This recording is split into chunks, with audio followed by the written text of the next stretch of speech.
Hey, what's up, everybody? Welcome in to the NCAA Hoops Half Hour. I'm your host, the big man on campus. We're back.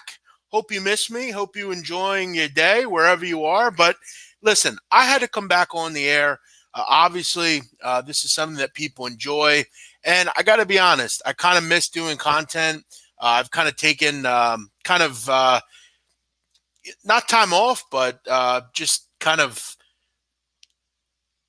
cut down on the content that I was doing. I was doing a lot of it.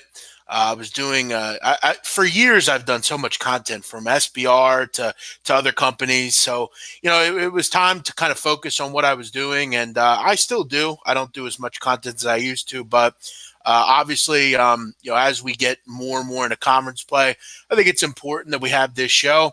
It's a great way to promote myself and to get my info and stuff out there. So sit back, relax. We're back at 5.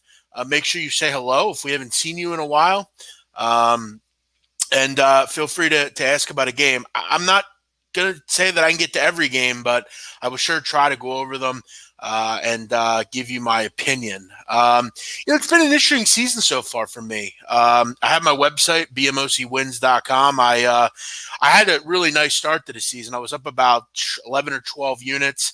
I've kind of since lost a few. I've had kind of a tough 2-week run, but again, it's just about keeping one foot forward and keeping going as we get into February and then into March. So again, feel free to reach out, send in any questions that you might have, and we'll get to them. Let's do a couple comments here.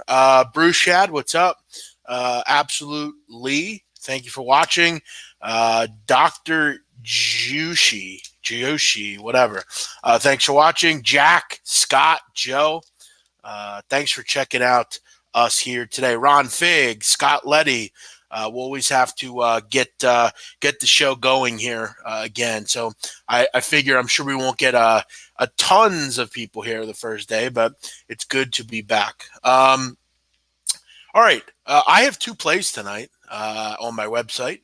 If you want them, you can join me at BMOCwins.com. And if you don't like tough runs, well, maybe we are now out of it. Last week wasn't too bad, had an even week. The week before was not good. But last week I kind of got back into finding some wins, let's say. It's not like it was the first couple of weeks, but again, you just got to keep going, peaks and valleys. None of the games that I will give you here are as good as the 2 that I have tonight, but let's get after it. All right, comments, let's get to them. I'm going to go over just some games that I had kind of thoughts on, and I didn't bet for one reason or another. Also, if anyone's interested, I took the what horse did I take here at Gulfstream Park? The final race at Gulfstream. I took the who did I take here? I took the 4 at basically even money. So if you want to join me on that, you can. All right, let's get into the show. I'll start it out here. I'm going to go kind of just at games that I find interesting. Okay, one of which is Houston Baptist and who does Houston Baptist play tonight? New Orleans, right? New Orleans. This is a fascinating game because you have a total in the 170s here. Both these teams play at lightning speed. For anyone that doesn't know, Houston Baptist has the worst defense in the country. They are dead last. They have just 1 win on the season, and that was to Central Arkansas, who's just about as bad as them defensively. And that game was in triple overtime, I think, or double overtime. I think it ended 111-107. You look at Houston Baptist on the season. They've given up, now again, guys, this is per game. They're giving up 102 points a game. Absolutely horrible. I mean, just woeful defensively. I mean, there are NBA teams that don't give up 102 points a game. They're dead last in really every major category. And you look at this game and you say to yourself, how does it not really push into the 170s or 180s? You've got to figure this is a game that features probably 90s apiece. New Orleans is a team coached by Mark Schlesinger that will run. I mean, this is a very fast team as well. And one thing I love about both these teams, they get to the foul line. You're going to see a lot of foul shots in this game. Both teams are really have issues. Both really have issues with defending without fouling, and you're going to have a blistering pace here. I started to look at Houston Baptist games, and I kind of said to myself, you know what? Like, why not just bet the over whenever this group plays? I mean, they seemingly give up 100 every game, and you're going to have two teams that are going to get to the foul line a lot tonight. You have one team in Houston Baptist that's going to shoot a lot of threes. That's kind of what their MO is, and they actually shoot it at a pretty good level, 37% on the season. But again, just a woeful defensive team. And look, for whatever, as all is said than done, I mean, New Orleans isn't much better defensively. So I think you're going to have two teams that are going to go at a blistering pace tonight. I think the only way you have a game that doesn't go over the number is, one team is just really bad from the field. But both these teams offensively should be able to find success. This should be a game that's like, 101-93 or something. I don't know, something crazy. But I started to look at Houston Baptist games, and every time I see them, they're giving up 100 and, they're scoring, 85, 90 points. They do have a good – Houston Baptist has got to be in Du Bois, good player. He's got a good assist rate. He's definitely going to keep you in games. But that defense is just so poor for the Houston Baptist Huskies out of Houston, Texas. All right. Tennessee, Virginia.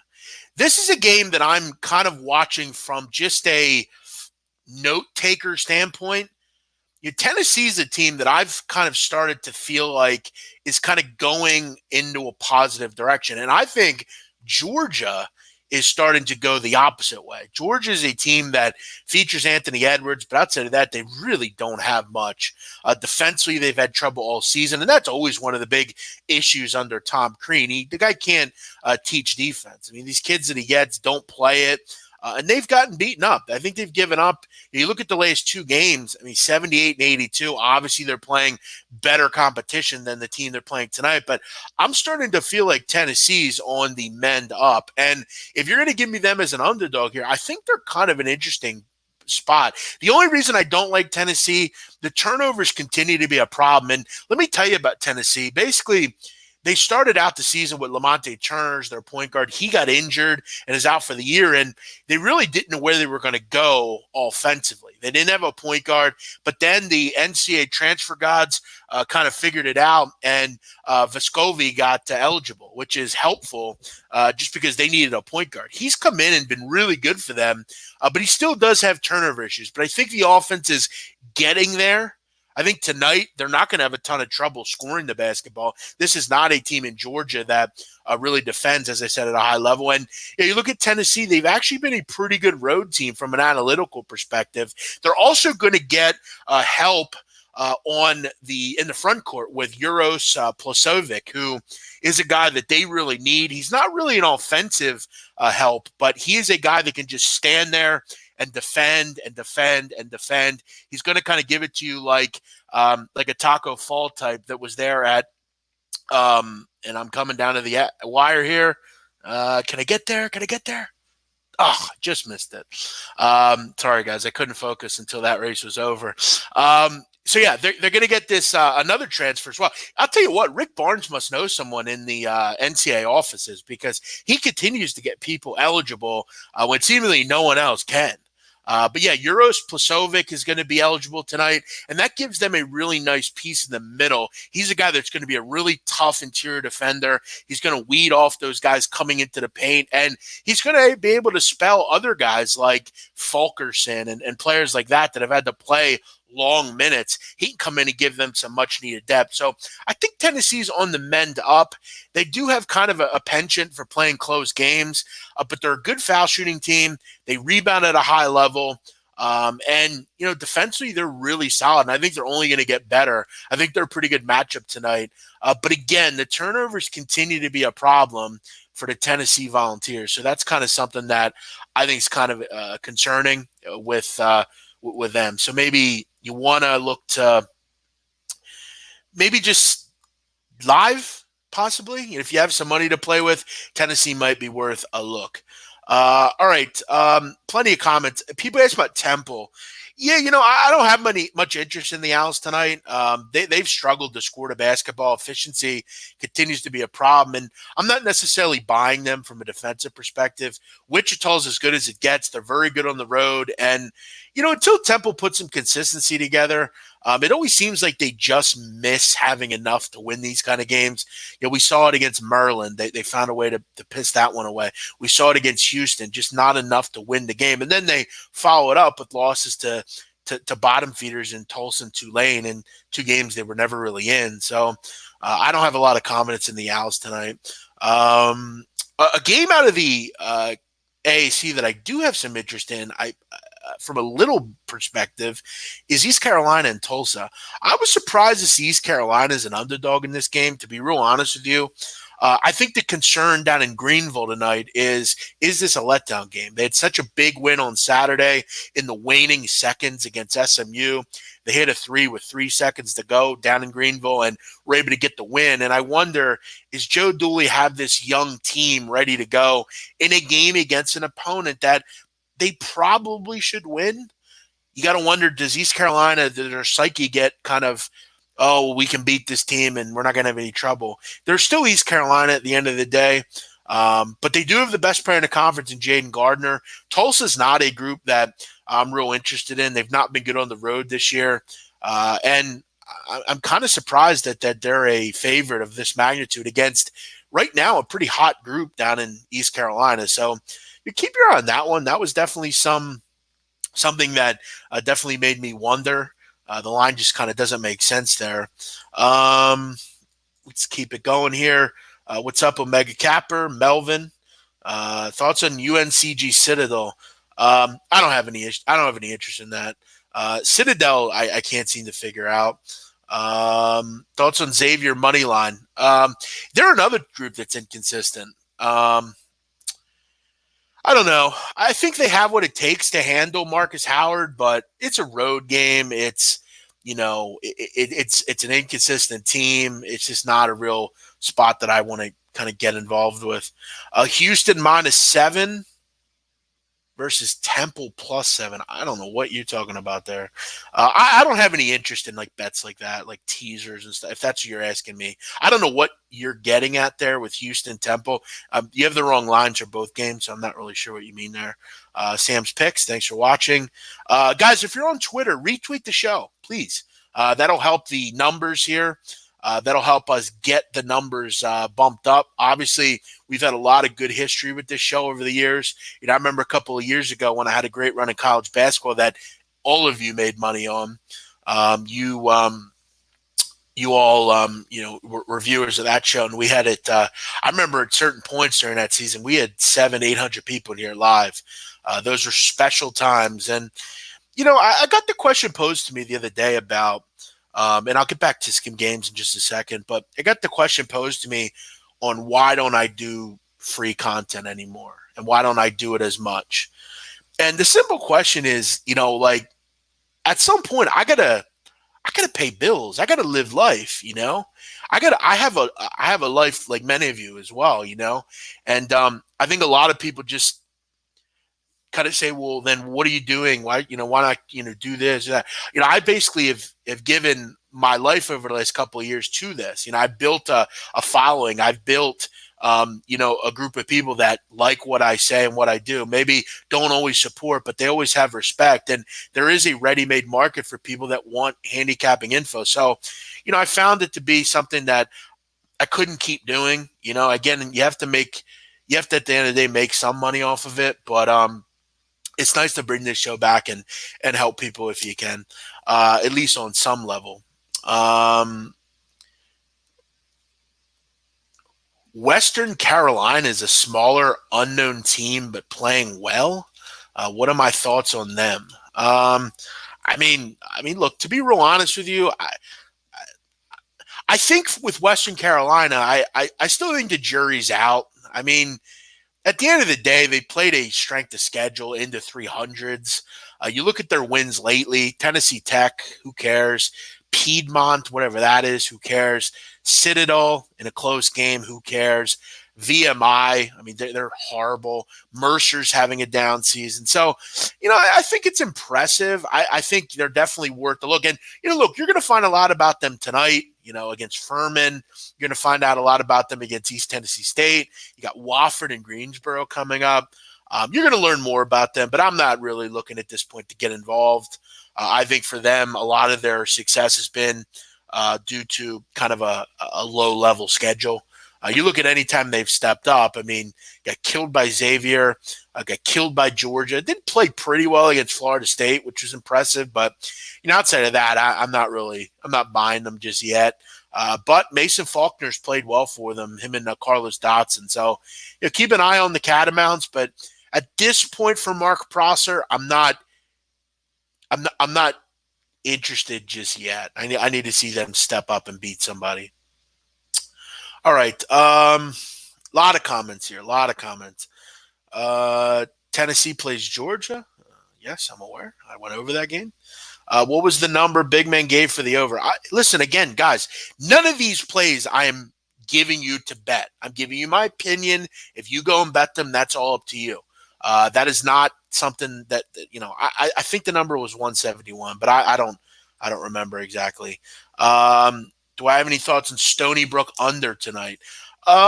Stony Brook's a team that's been very good against the spread, but I have some concerns about tonight's game. Hartford, for what it's worth, has been a pretty good defensive team, all things considered. The number should be low scoring. I think for Stony Brook, I wonder how good the offense is tonight just because they are very dependent on the three-point shot. One thing Hartford does well, they have a guy named Tracy Carter who actually played at Marquette at one point. He played at LaSalle as well. He's kind of been a jump around kind of guy, but he's played well for them. Malik Ellison as well. Keep your eye on him. Those two guys are big school guys. Malik Ellison played at St. John's and at Pittsburgh. These are two guys that are from New Jersey. They basically said to themselves, look, we're friends. We played in high school together. Let's go finish out our college career at the same school. And they've been able to do that at Hartford. So keep your eye on the Hawks tonight. That's not a bad spot for them. It is a road game, it is a road game for Stony Brook as well. And this is a game where I think maybe they could stub their toe a little bit. Keep your eye on the Hawks tonight. This team plays pretty well. They have two guys at guard, as I said, that are better than I think what Stony Brook sees on a regular basis. And, that's kind of just something to live by. When you have some of these kids that decide, hey, we're going to go play at kind of a smaller school, they have Division I talent. There's a reason they were scouted by St. John's or a Marquette. So you keep your eye on that. Hartford's playing well right now. They've won 4 or 5, and a lot of it's been because Malik Ellison has come back into the lineup. So keep your eye on that. That's kind of one that I wanted to get to. That's one that I definitely considered tonight. I think obviously the big concern is here. Stony Brook has just been so damn good from a ATS perspective. They are a really good team, and they have their own guys that are just kind of better than everyone in this conference. And you talk about a team that's hot right now. They've won 5 in a row, including an away win at Vermont. So that goes to show you how good Stony Brook is. As far as the under, total seems a bit high there.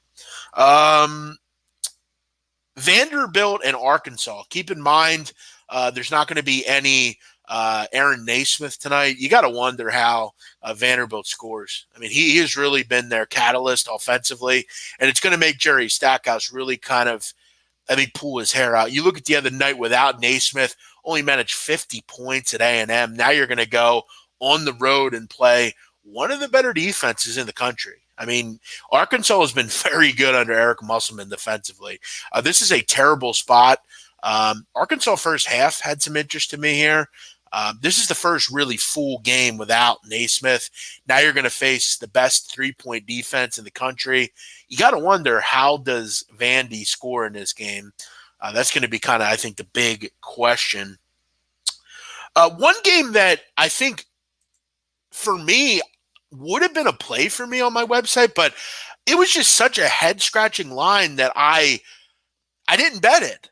there's something going on in the Stephen F. Austin Central Arkansas game. I mean, I would have thought this line would have been 13 and a half or 14. Comes out at like 9.5, 10, and then it's bet down to 9. I have no idea what's going on in this basketball game. It's one of the weirdest lines of the season. I mean, Stephen F. Austin is so superior to Central Arkansas, it's not even funny. I mean, everything is going right now for Stephen F. Austin. I mean, they are terrific in offense. You know, three-point shot is starting to come to them. They've offensive rebounded better than anyone. They get to the foul line. Defensively, they're solid. They turn you over more than anyone in the country. Yet this line, for whatever reason, has backtracked, and I don't quite understand it. I also don't understand as to why Ken Palm has this projection so low. You look at Haslametrics has this number at like 20. Ken Palm has it at 9 or 8. It's weird. There's something going on in this game that's weird to me. Is it just one of those games where Stephen F. Austin can't make shots? I don't know. It's definitely one that made me really wonder what is going on here. Sports Keg, good to see you, my friend. Hope you're doing well. I don't have Twitter. Are you still doing a show with Donnie at 9? Yeah, Josh Gray, I'm not really sure how to get in touch with you. I mean, I've told you multiple times to email me, and you don't. I've actually even emailed you the link to the show, and every time I talk to you on these YouTube shows, you tell me and ask me if I'm still doing the show. You don't have Twitter. I've told you to email me many times. Contact me. I'll get you the link, man. Like, I'm not trying to be rude, but like, I don't know what else to say to you. I mean, I think I've told you like 5 different times, like where to find the show. And for whatever reason, you manage to always say the same thing. So, I don't know what else to do, brother. Hustle, man. How you doing? Thank you. Appreciate y'all watching. Xavier Marquette, I didn't have much opinion on. What future has a better chance? San Diego State, Texas Tech, or Virginia? San Diego State has the best chance. Virginia doesn't have much of a chance at this point.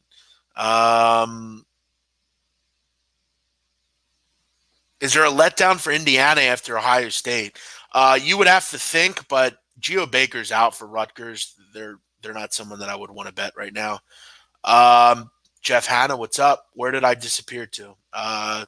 I've been around.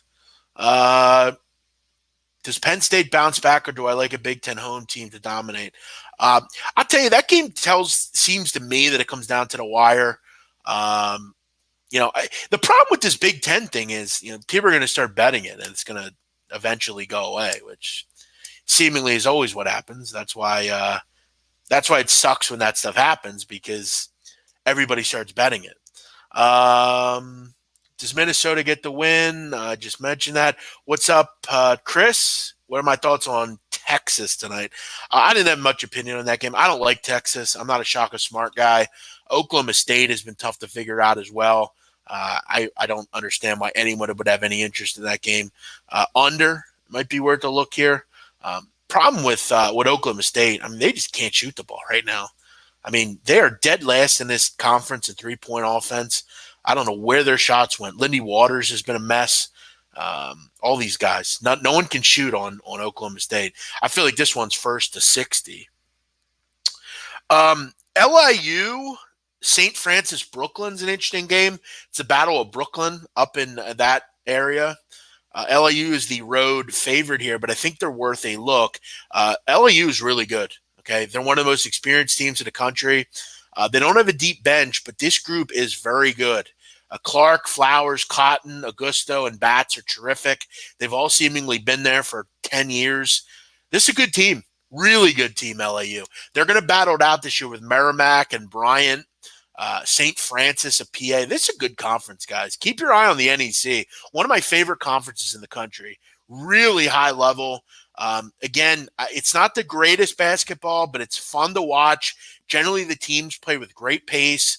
Should be a high-scoring game tonight. Both these teams like to run. Both teams are poor defensively, but I really give the major edge to LIU in this Battle of Brooklyn. I also love Derek Kellogg as the coach. He used to be at UMass. He's come over and done some really good things with LIU Brooklyn, who are no longer the Blackbirds. They've changed their name to the Sharks. So keep your eye on LIU tonight. Worth maybe a look here. But obviously in a high-scoring defensive game on the road is always tough. Any thoughts on Virginia, Florida State? No, I have no interest in that game. I think Florida State's real, but this is going to be a test tonight. My thoughts on an upswing by Clemson. I mean, they're a bubble team every year. That's what they are.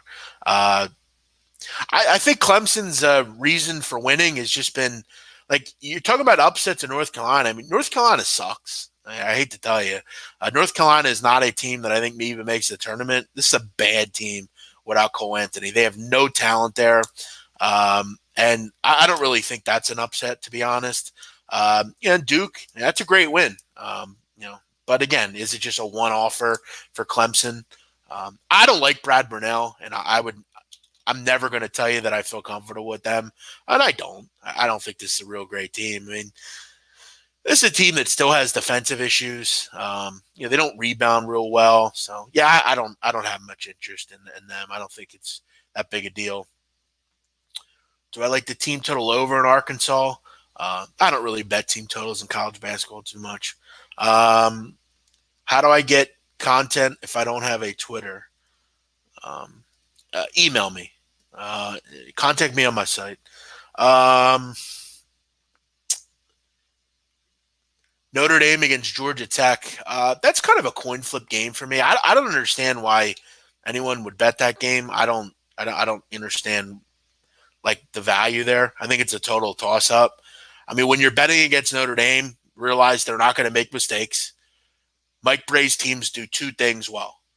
You don't turn it over ever, and they don't foul you defensively. So you're going to have to work for your offense.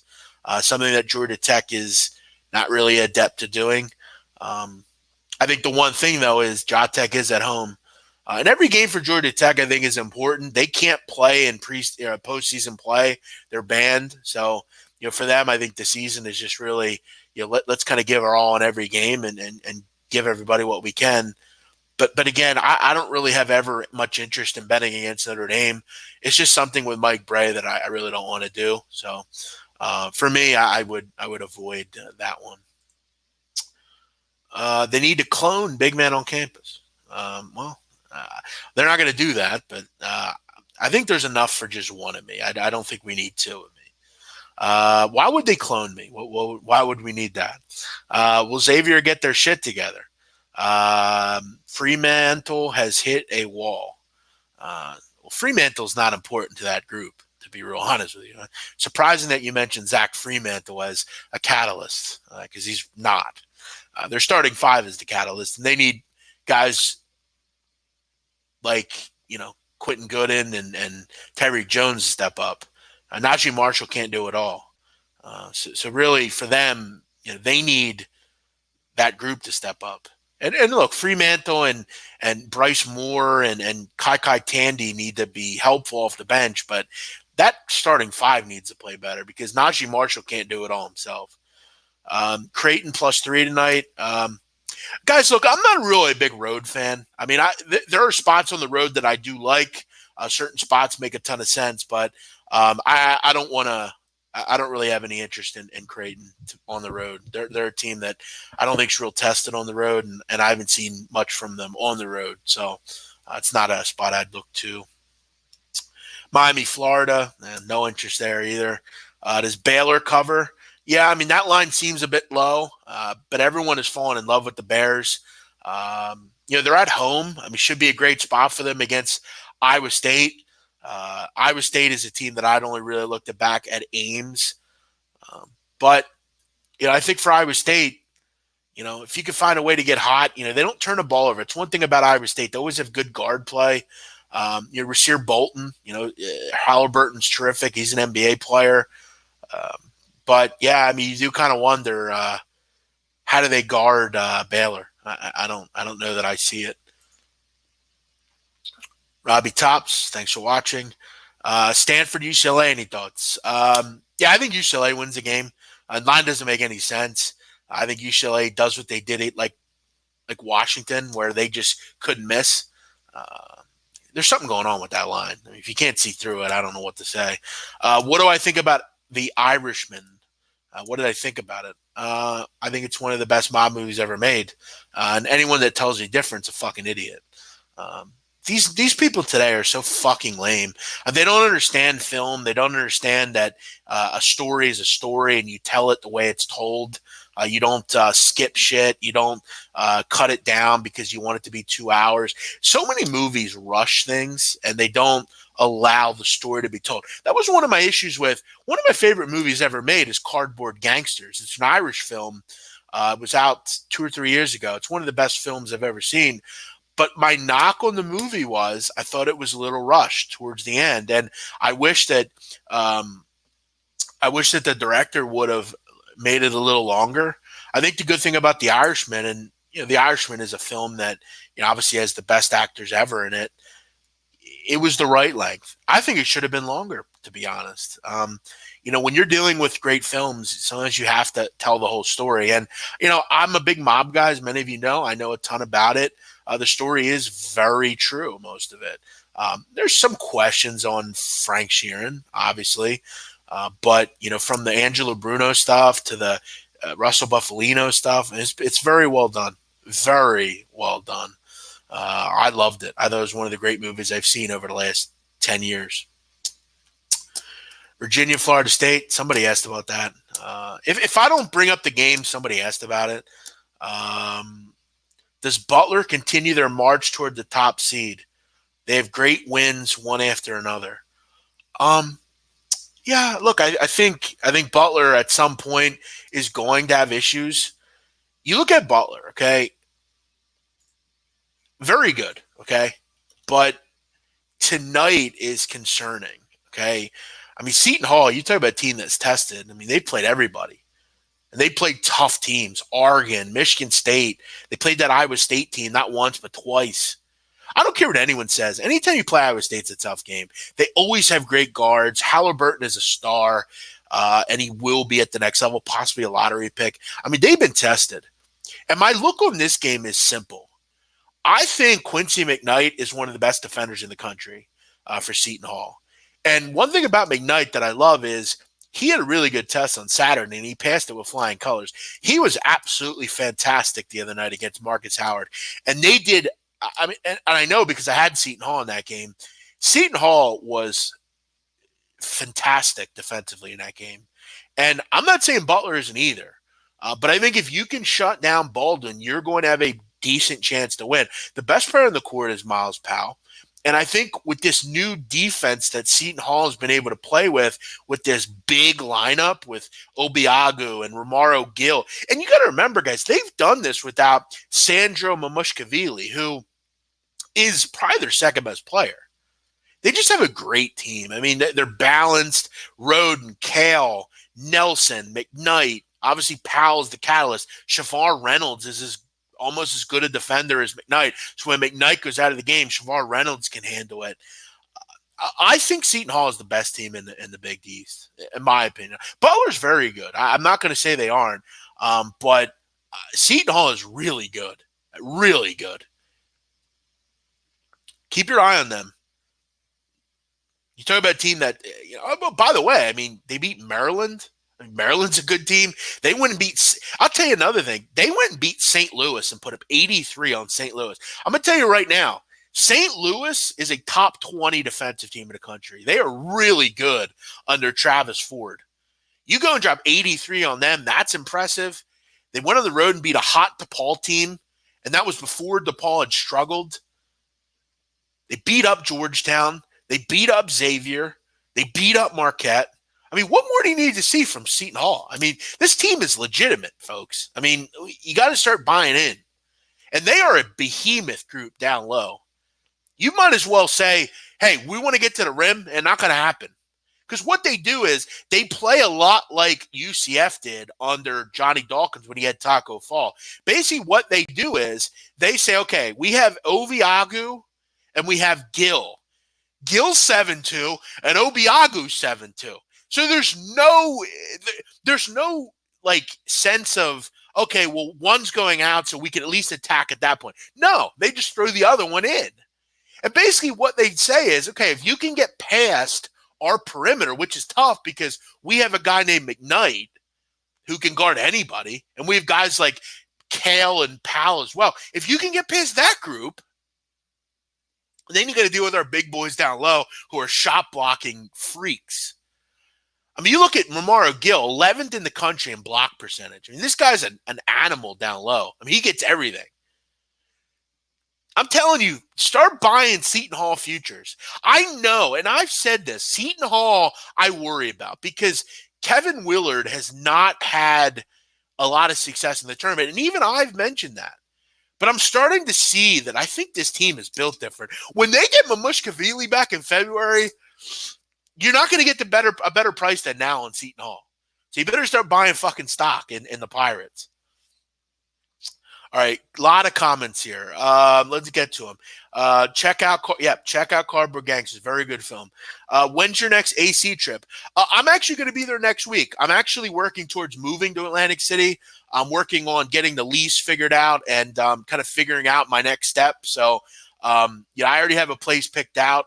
And it's really just about, doing it. So I got some time next week that I'm going to go down and finally see the place for a second time and hopefully sign a lease. So I'm hoping by end of February I'm there. So I'm looking forward to that. Curious to hear your Alex Smith. What's up, man? Curious to hear your take on Uncut Gems. I didn't see it actually. I haven't seen it yet, to be honest. I'm weirdly enough, Alex, I'm not a big movie theater guy. I guess I have an issue, man, with I don't like sitting places and I don't like being trapped. Let's say, it's weird because I understand, I've said before, I would do okay in jail just because I'm okay with being alone. But one thing about jail that I don't like is I'm not big with small spaces and kind of being trapped. I hate sitting in a parked car. Movie theaters just kind of, I don't know. I don't have I'm not a big movie theater guy, to be honest. So a lot of the time I don't see a film right away. It has to be kind of an unreal, White Boy Rick, I actually went and saw in the movie theaters just because I had done so much research on the subject and I really want to see the film. So I went and saw that in the movies. But Uncut Gems, I guess for me, just I wasn't that real interested in seeing it. And lately, The Irishman, it was on Netflix, so I didn't have to go to the movies. I hope we get to the point sooner or later where we don't have to go to movie theaters. Movie theaters are creepy places. They just scare me, kind of. I don't know. Not scare me, but I don't like them. What else do we have here?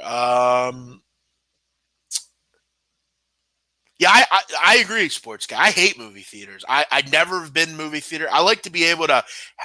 I like to be in control of what's going on around me. So, for instance, if I'm at my house, I have obviously a locked door. So to get into my house it takes, a movie theater is another place I hate. A train. I take trains a lot when I go to Philly and stuff or New York, and I hate them. There's no security at a movie theater. You can literally walk in and do whatever you want.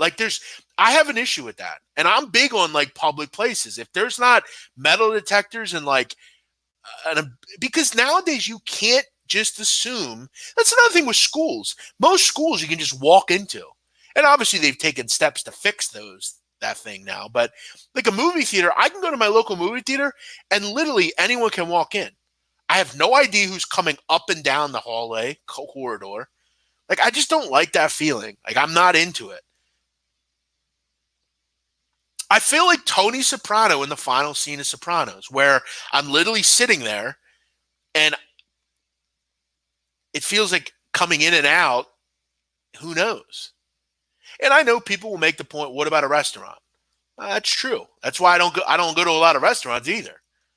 I'm a big go there. And now look, I take my girl out weekly at restaurants, but I'm not there every night. I wouldn't want to be there constantly. It's a weird world, man. You gotta prepare. But yeah, the movie theaters, the creepy place, man. Creepy, creepy place. Um, Alex Smith is saying the Hawks, the Blackhawks tonight are a live dog. Okay, well, I'll get on that. I don't know shit about hockey, but I know you're one, so you know tons about hockey.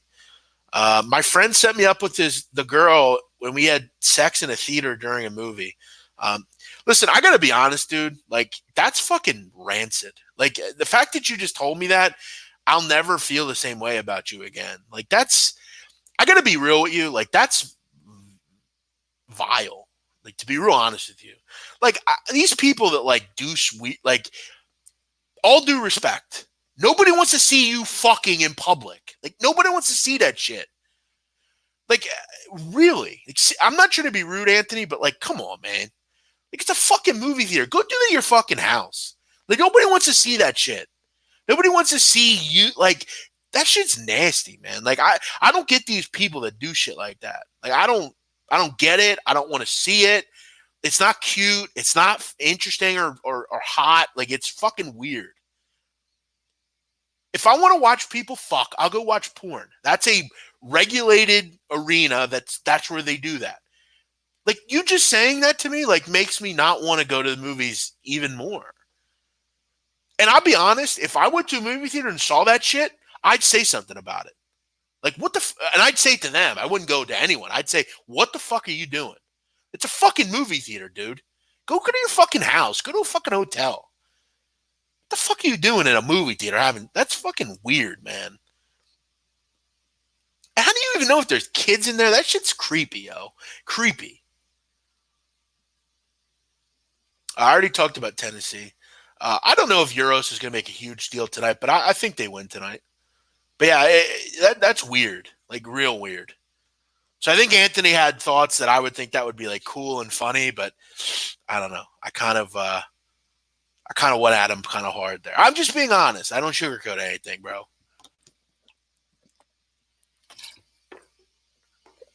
What else do we have tonight? Any final comments? I'll wrap this thing up in just a second. A little bit here, 5 minutes or so. Um, we've had success at my website. In fact, we've had a lot of success in the NFL. We've had had success in college basketball. Have had a little bit of a rough patch lately, but if you would like to join the February run and March run, make sure you join me at bmocwins.com. I give out audio analysis for all the picks I give out. I have 2 selections tonight, and you can get all those at the site. I got great audio. I put out futures occasionally. I have a weekly sit down. You can ask questions. So if you want to join me, you can. I appreciate loyalty. There's plenty of people that stay loyal, understand the business that we're in. Yeah, it's a long season, as they say. Jeff, I was talking to Flash. Hopefully Flash is doing well. He told me to take Mane for player of the year in the Premier League at even money. Do I agree with that? Well, all right. First of all, Liverpool is the best team in the league. Okay. So you've got to figure that the player of the year will come from the Premier League. Yeah, look, I think Mane's been terrific. He has been so deserving of everything. He's got 11 goals in the season, but it's really his ability to kind of run that group going forward, putting players in the best positions. I don't have any issue with it, to be real honest with you. And I'll tell you one thing. I mean, Flash Watson, who I've known for a long time, I used to do videos with him, and I miss doing videos with him. He's I'm not even kidding. He's one of my favorite people to talk to in the business. He has the distinct, interesting effect of he actually played and he knows sports betting. Okay. He knows sports betting. There's a lot of people like Jeff Schwartz is a sports betting guy now. He doesn't know shit about sports betting. Flash has bet on sports since he was a kid. He knows the business. He understands how things work. And he knows how it all works. And yeah, if Flash Watson tells you to bet something in soccer, I would listen to it for sure. I actually have I'm actually sitting on a top goal scorer in the Premier League, so I'm actually kind of rooting in that right now. I have Jamie Vardy, and he's been terrific. So hopefully that continues. I also have Tammy Abraham as well. So, obviously I need some help with Tammy, but yeah, I think Mane's been terrific. Um, yeah, he is. He really is. It's a great point. I've said that about you as well. I mean, I don't. I've told you before. I'm not a huge fan of some of the guys you run with. And again, I wish them the best. I have no ill will. I mean, I'm not that guy anymore. As far as ill will, I think there are people that are really good at this. I mean that. I think you're a good guy. You make me laugh. You're funny. I think sometimes you should definitely look higher. I believe that, man. I really do. Some people need to look higher, and I don't know. Sometimes I feel like kind of a washed up guy and whatever, but I would tell you that I think if you're good at this and you can do something that has an implant on this business, you should go and do it. Don't be, and I that was me for a while. I was okay with like just one company and like, I was just doing what I was doing. But, I think sometimes you got to take shots and, let me be the first to tell you, I took a shot. Okay. Barstool offered me a job. I mean, I don't have to, anyone that knows them knows that. I sat down, I was there. I met with Dave 2 different times. And to this day, I regret it sometimes. I love that group and I love Barstool and I love Dave and all those guys. But I think for me, like I believe in myself and I have a website that's done well. From a season perspective, I have a ready-made market and I can always do stuff in this business that's positive. So, if you're just working for a company and you're not happy, go do something else. Take a shot on yourself one time. And I think for you, Keg, I think you have to remember that sometimes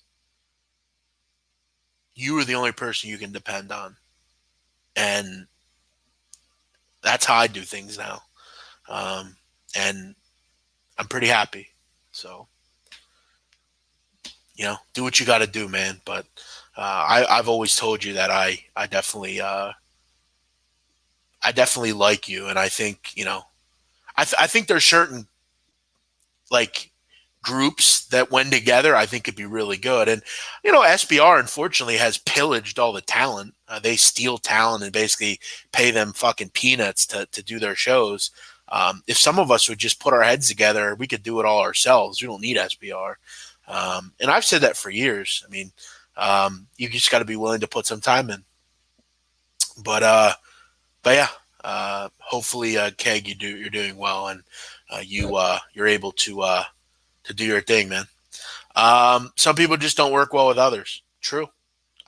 I'm in certain aspects. I'm definition of that. But all right, I'm out of here. Went over a lot of games. I think that again, the game that I think was closest for me outside of the plays that I've sent out to my customers was Tennessee. I definitely had some interest in that game.